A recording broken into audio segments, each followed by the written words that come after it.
오늘 하나님께서 우리에게 주시는 말씀은 아가 2장 10절 말씀입니다. 구약 성경 961면에 있습니다.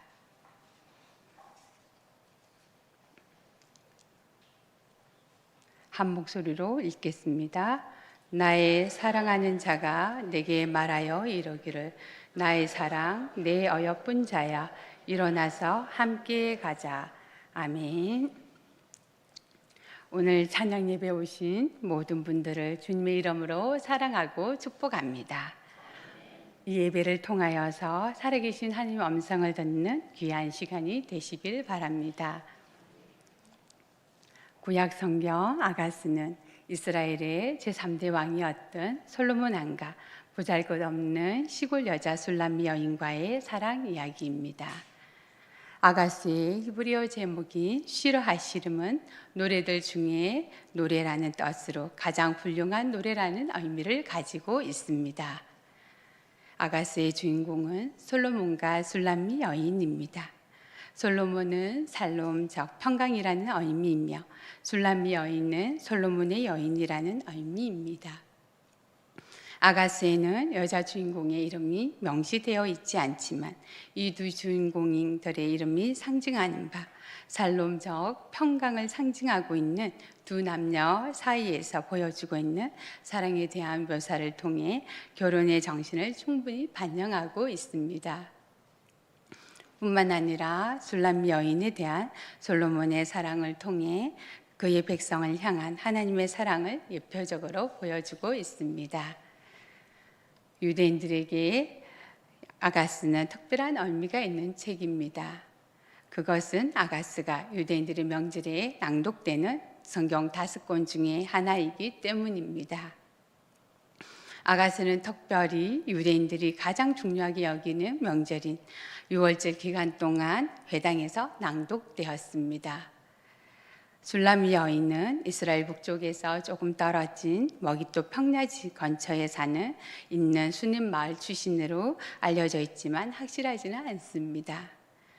아가스의 스토리는 이렇습니다. 솔로몬 왕은 예루살렘 북쪽으로 약 820km 떨어진 에브라임 산지에 포도원을 가지고 있었습니다. 그는 포도원을 소작인들에게 맡겼습니다. 솔로몬 왕은 자신의 땅들과 그곳에서 농사되어지는 포도들을 보기 위해서 들어 방문을 하기도 했었는데 대부분 왕복을 입기도 했지만 때로는 평복을 입고 또 방문을 하기도 했었답니다. 그러자 어느 날 평복을 입고 소작인에게 맡긴 포도원을 둘러보다가 거기서 땀 흘리는 한 여인을 발견하게 되었습니다. 술람미 여인의 가족은 어머니와 오빠들 그리고 술람미 여인이었습니다. 술람미 여인은 이 가정에서 신들레와 같은 존재였습니다. 그는 아직 세상에 알려지지 않은 정결한 시골 처녀였습니다. 그에게는 오빠들이 있었는데 그 오빠들은 자신들의 일할 몫을 여동생에게 맡기고 놀고 있었고 또 착한 여동생은 오빠들의 포도밭까지 놀보느라 얼굴이 검게 걸려서 애를 쓰고 있었습니다. 이 모습을 본 솔로몬은 그 여자와 사랑에 빠지게 되고 그 여자를 왕궁으로 데려오게 되었다는 내용입니다. 10절에 나의 사랑하는 자가 내게 말하여 이르기를 나의 사랑 내 어여쁜 자야 일어나서 함께 가자라고 합니다. 아가스는 역사적으로는 술람미 왕이 솔로몬 왕이 술람미 여인을 사랑하여 지은 시입니다. 그리고 계시적으로는 우리 신랑 대신 예수께서 신부된 우리 성도들에게 보낸 사랑의 송가입니다. 아가스를 통해 예수님께서 우리를 얼마나 사랑하시는지를 알 수 있습니다. 우리 주님께서 우리에게 나의 사랑, 내 어여쁜 자야 라고 말씀하십니다. 주님은 우리를 사랑하십니다. 어여쁘게 여기십니다. 예수님께서는 우리를 십자가에서 죽기까지 사랑하셨습니다. 예수님의 사랑은 목숨 바친 사랑입니다.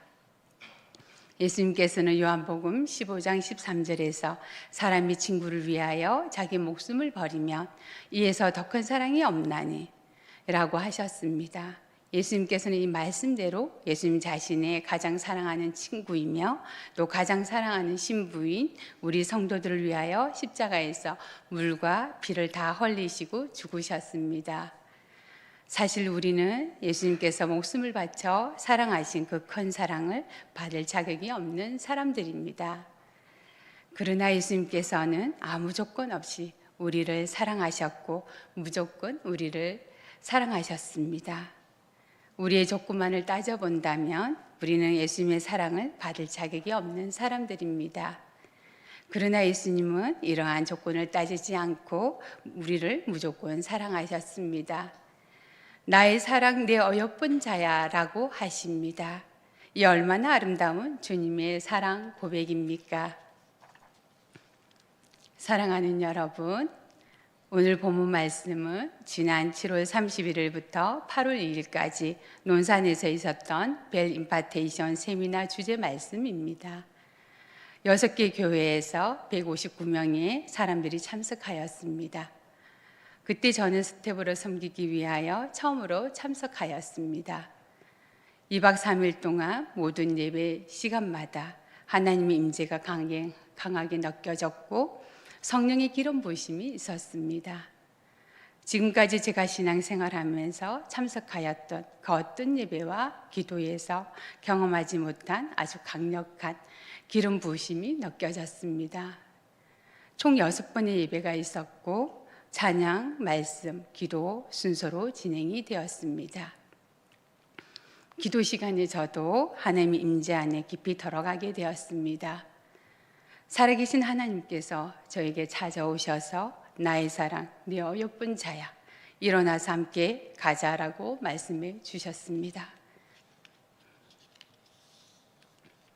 마치 살아계신 하나님과 함께 천국으로 여행을 다녀온 듯한 느낌이었습니다. 말로 표현할 수 없는 아주 신비로운 체험이었으며 감격과 기쁨이 충만했습니다. 하나님께서 계속 기쁨의 눈물을 주셨습니다. 그때 살아계신 하나님께서 저에게 새로운 장면을 하나 기억나게 해주셨습니다. 제 기억 속에서 완전히 지워졌던 장면을 기억나게 해주셔서 저도 깜짝 놀랐습니다. 그것은 바로 제가 35년 전에 이곳 김해교회에 왔었다는 사실입니다. 그때 저는 고등학교 1학년이었습니다. 사랑하는 여러분, 저는 불교 집안에서 태어났습니다. 지금 부산 경남 경마장에 있는 곳이 저의 고향입니다. 이름은 장전이라는 곳입니다. 저희 친정어머니께서 딸만 계속 낳으셔서 시집살이를 엄청 많이 하셨습니다. 저를 임신하셨을 때는 할아버지 할머니를 비롯하여 온 집안 어른들께서 아들이라는 큰 확신 속에서 기대를 많이 하셔서 넷째 딸로 제가 태어났을 때는 실망이 무척 커셨다고 합니다. 그래서 태어난 지 3개월 동안 이름도 지어주지 않으셨다고 합니다. 주위에서 그래도 이름은 지어줘야 하지 않겠냐고 하셔서 겨우 지어주신 이름이 아들인 줄 알았는데 속아서 얻었다고 속덕이라는 이름을 지어주셨습니다. 제가 초등학교 들어갈 무렵에 친정아버지께서 저에게 미연이라는 이름을 새 이름을 지어주셨습니다. 저는 태어날 때부터 딸이라는 이유로 차별을 받아야만 했습니다. 그래도 제 밑으로 남동생이 2명이 더 태어나자 털을 잘 팔았다고 부모님께서 조금은 예뻐해 주셨습니다. 초등학교 시절 부모님께서 딸들에게는 밭에 김을 매라고 하시고 어린이날이라고 아들 둘을 데리고 부산에 있는 어린이 대공원에 데리고 가셨습니다. 그렇게 아들, 딸의 차별이 당연시 되던 시대였습니다. 저는 어릴 때부터 부모님을 따라 절에 다녔습니다. 지금도 제 기억 속에 절밥이 무척 맛있었던 기억이 납니다.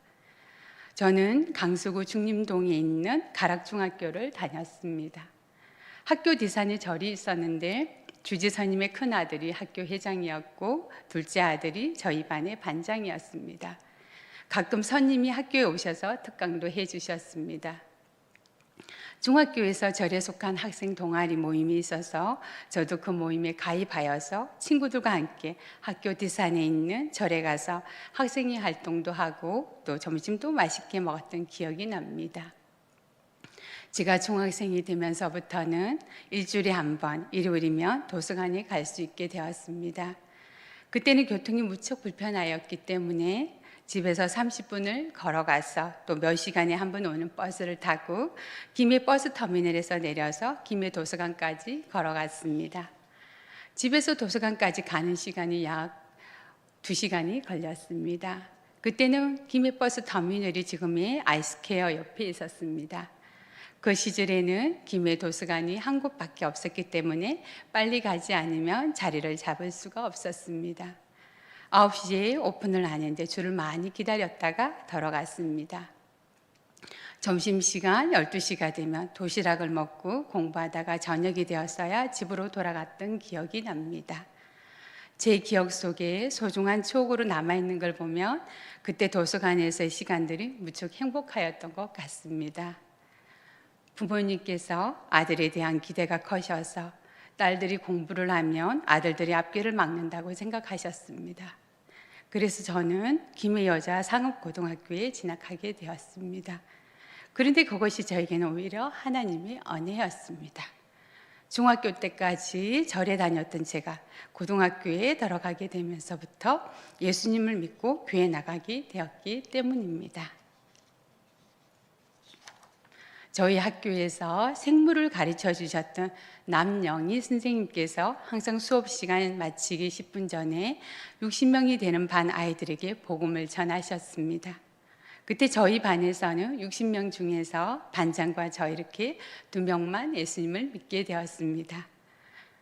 그때는 제가 어려서 스님께서 복음을 전하시는 것에 대하여 심각성을 잘 몰랐는데 어른이 되어서 지금 생각해 보니 기독교 학교도 아닌 곳에서 남영희 선생님께서 생명을 걸고 복음을 전하셨구나라고 생각이 됩니다. 제가 사는 곳에 교회도 없기도 하고 또 부모님께서 하시면 교회 가지 못하게 하시기 때문에 저와 함께 믿게 된 친구가 다니는 교회까지 가게 되었습니다. 부모님께는 도서관에 공부하러 간다고 말씀을 드리고 버스를 2번 갈아타고 2시간이 걸려서 친구가 다니는 교회에 갔습니다. 고등학교 2학년 때 세례를 받았는데 세례 받는 시간에 하나님의 은혜가 너무 감사해서 하염없이 눈물이 흘러내렸습니다. 남영희 스님께서 제가 세례 받았을 때 엄청 기뻐하시며 축하의 메시지를 담아서 미우라 아야코의 길은 여기에라는 책을 선물로 주셨습니다. 그렇게 생명을 걸고 학생들에게 복음을 전하셨던 남영희 스님께서는 그 당시 김해 교회를 섬기고 계셨습니다. 교회 다니면서 예수 믿는 친구들과 함께 매일 점심시간마다 도시락을 빨리 먹고 학교 운동장 벤치에 삥 둘러 앉아서 하나님을 찬양하였습니다. 그때 김해 교회 다니던 친구와 선배가 공부도 잘하고 믿음이 엄청 좋았는데 그 친구와 선배를 따라서 제가 김해 교회에 처음으로 갔던 기억이 났습니다. 지금의 믿음실에서 이야기를 나누었던 기억도 나고 지하실에 내려가서 기도를 했던 기억도 납니다. 이 모든 장면들이 제 기억 속에서는 완전히 사라졌었는데 지난 벨 임파테이션 세미나에서 살아계신 하나님께서 다시 기억나게 해주셨습니다. 중학교 때까지 절에 다녔던 제가 고등학교에 들어가면서부터 남영희 선생님을 통하여서 전도를 받고 예수 믿게 되었습니다. 고등학교 2학년 때 세례를 받고 교회에서 받은 성경책을 가지고 집에 갔는데 어머니께 발견되면서 한바탕 난리가 났습니다. 어머니께서 한 집에 교가 2개면 집안이 망한다고 하시면서 두꺼운 성경책을 다 찢으시고는 불에 활활 태우셨습니다. 그 뒤로 외출 금지가 되면서 더 이상 교회 갈 수가 없게 되었습니다. 그리고 세월이 흘러서 제가 결혼을 하고 하나님의 은혜로 다시 교회에 나가게 되었습니다. 그때는 제가 새벽 기도를 드릴 때였습니다. 저희 부모님께서는 그때 미나리 농사를 하고 지으셨습니다. 매년 겨울마다 미나리 농사를 하셨는데 깨끗한 지하수물로 키워내기 때문에 매우 인기가 많고 값이 비싸서 서울로 바로 올라갔습니다. 그때 저희 친정집에 해마다 서울 분들이 20분 정도 오셔서 2달 동안 숙식하시면서 아침 7시부터 밤 9시까지 미나리 작업을 도와주셨습니다. 그때는 동네 전체가 미나리를 다 하였습니다. 한 번씩 친정집에 가며 부모님께서 돈은 많이 버시는데 몸이 많이 힘드시니까 감기 몸살약을 사다 놓고 드셔가면서 일을 하셨습니다. 고생하시는 부모님을 뵙고 오면 마음이 너무 아파서 새벽 기도 시간에 하나님께 이렇게 기도를 드렸습니다. 하나님, 저희 부모님께서 점점 연세가 들어가시는데 더 이상 고생하지 않으시고 건물 빌딩 하나 사셔서 월세만 받으시고 평안하게 노후를 보내게 하여 주세요. 정말 하나님의 은혜로 저희 부모님께서 사시는 동네가 경마장으로 들어가면서 보상을 받고 김해신도시 새아파트로 이사를 나오시게 되었습니다. 그때 23년 전에 16억을 보상받으면서 인제대학교 근처에 10억을 주고 7층 원룸 빌딩을 구입하셔서 매달 월 수입이 1,000만 원이 나왔습니다. 그래서 부모님께서 더 이상 고생하지 않으시고 정말 외국 여행을 다니시면서 아주 평안하게 노후를 보내게 되셨습니다. 그런데 문제가 생겼습니다. 저희 부모님 주위에 사람들이 많이 찾아오면서 부모님께서 딸들이 친정에 오는 것을 싫어하시고 사람들과 함께 놀러 다니신 것을 더 좋아하셨습니다. 딸들이 부모님을 통하여서 많은 상처를 받았습니다. 너무도 가슴이 아팠습니다. 그래서 하나님께 이렇게 기도를 드렸습니다. 하나님, 저희 부모님께서 딸들의 소중함을 알게 하여 주세요. 20년 전 저희 막내딸이 돌이 되었을 때 친정 어머니께서 갑자기 아프시기 시작하셨습니다. 김해 있는 병원에도 소용이 없어서 부산 동아대병원에 가셨습니다. 그런데 그곳에서 의사 선생님으로부터 전혀 뜻밖의 말씀을 들었습니다. 어머니께서 담관암이며 부산 동아대병원에서도 할 수 없으니 서울의 큰 병원으로 가시라고 하셨습니다. 어머니 친구분의 아드님이 서울 세브란스 병원 의사로 계셔서 앰뷸런스를 타고 바로 서울로 가셨습니다. 몇 시간 만에 서울에 도착을 하셨는데 그곳에서 놀라운 이야기를 들었습니다. 벌써 어머니 몸에 암이 전체로 다 퍼져서 손을 설 수가 없으니 장례를 준비하라고 하셨습니다. 돈이 있어도 어머니의 병을 고칠 수 있는 병원은 없었습니다. 그렇게 어머니께서 집으로 돌아오셨습니다. 그때 제가 할 수 있는 것은 새벽 기도 시간에 살아계신 하나님께 부르짖는 방법밖에 없었습니다. 1월달 추운 겨울 교회 바닥에 엎드려서 추운 줄도 부끄러운 줄도 모르고 살아계신 하나님께 부르짖었습니다. 그 당시 어머니 연세가 59세였습니다. 지금 어머니께서 돌아가시면 예수님을 믿지 않으셔서 천국에 가지 못하시기 때문에 하나님께 두 가지를 놓고 부르짖었습니다. 살아계신 하나님, 저희 어머니를 10년만 살려주세요. 그리고 꼭 예수님 믿고 구원받아 천국 가게 하여 주세요. 살아계신 하나님께서는 부족한 저의 기도를 다 들어주셨습니다. 어머니께서 10년 동안 건강하게 살게 해주셨습니다. 외국은 가지 못하셨지만 국내 여행은 하게 해주셨습니다. 어머니께서 말기암으로 10년 동안 투병 생활을 하시자 부모님께서 딸들의 소중함을 알게 되셨습니다. 부모님께서 이렇게 말씀하셨습니다. 우리 딸들이 세상에서 제일 효녀들이구나 라고 말씀하셨습니다. 7년 전부터 하나님께서 신학 공부에 마음을 주셨습니다.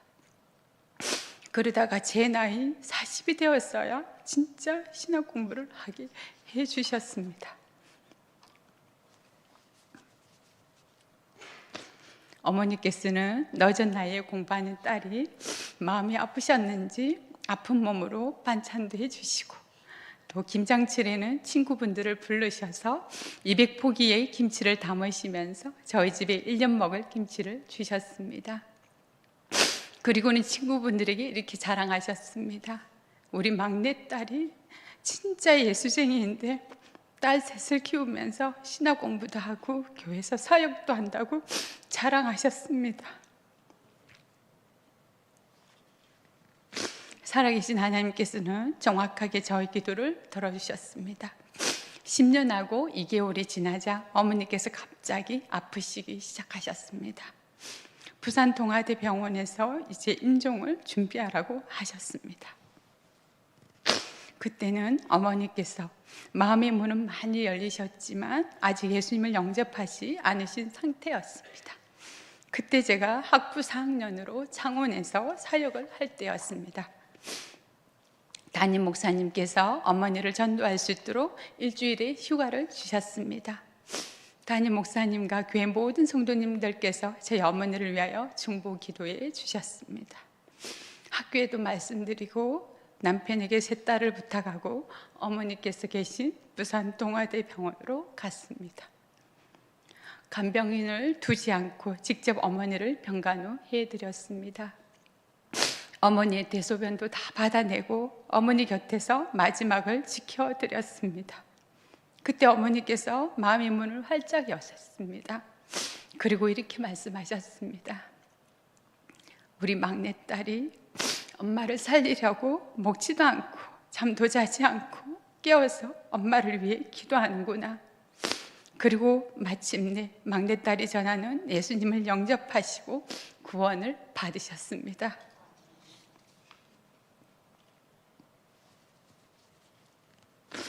죽음을 두려워하시는 어머니를 위해서 살아계신 하나님께서는 세심하게 인도해 주셨습니다. 임종하시기 일주일 전에 어머니께서는 당신의 병실에서 천국을 보시고 오셨습니다. 천국에 다녀오신 어머니 얼굴은 해같이 환하게 빛나고 있었습니다. 그리고 막내딸인 저에게 자랑하셨습니다. 천국은 정말 아름다운 곳이구나. 어머니께서는 거룩히 사모하시던 천국에 가셨습니다. 살아계신 하나님께서는 부족한 저의 기도를 다 들어주셨습니다. 어머니를 10년만 살려달라고 기도드렸는데 10년하고 3개월 만에 예수님을 믿고 구원받아서 천국에 가셨습니다. 우리 가족이 장로대성교회에서 새벽기도 드릴 때 하나님께서 흰색 목사님 가운을 입은 모습을 환상으로 보여주셨는데 16년 만에 김해교회에서 이루어 주셨습니다. 8월 6일 첫째 주일날 영유아부실에서 성탄식을 집례하면서 흰색 목사님 가운을 처음으로 입혀주셨습니다. 40이라는 늦은 나이에 신학 공부를 시작하여서 학부 4년, 신대원 3년, 목사고시 그리고 목사 안수를 받기까지 총 12년의 시간이 걸렸지만 하나님 은혜로 무사히 잘 마치게 해주셨습니다. 35년 전 고등학교 1학년 여학생의 신분으로 김해교회에 처음으로 왔던 저를 지금은 목사님의 신분으로 아름다운 김해교회를 섬기게 해주셨습니다. 모든 것이 하나님의 은혜입니다. 사랑하는 여러분, 저는 술람미 여인처럼 계달의 장막과 같이 부족한 존재였습니다. 이처럼 부족한 존재였던 저에게 살아계신 하나님께서 찾아오셨습니다. 아가스는 바로 사랑받을 자격이 없는 나를 사랑하셔서 평민의 옷을 입고 이 땅에 오신 하나님의 사랑 이야기입니다. 그래서 은혜라는 말이 참 좋습니다. 아무리 답을 찾으려 해도 우리에게서는 찾을 수 없는 정답을 하나님께서 스스로 보여주시기 때문입니다. 오늘 우리는 술람미 여인을 사랑한 솔로몬의 그 사랑으로 하나님께로부터 사랑받는 여인이 확실합니다.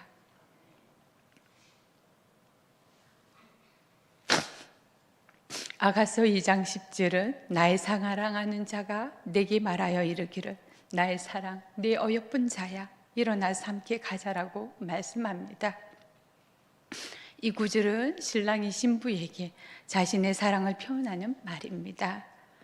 신랑은 신부를 사랑하고 신부와 함께 행복을 누리고 싶어 합니다. 이 말씀은 우리에게도 중요한 메시지를 전합니다. 하나님은 우리를 사랑하시고 우리와 함께 행복을 누리고 싶어 하십니다. 우리는 하나님을 사랑하고 하나님께 나아가서 함께 행복을 누릴 수가 있습니다.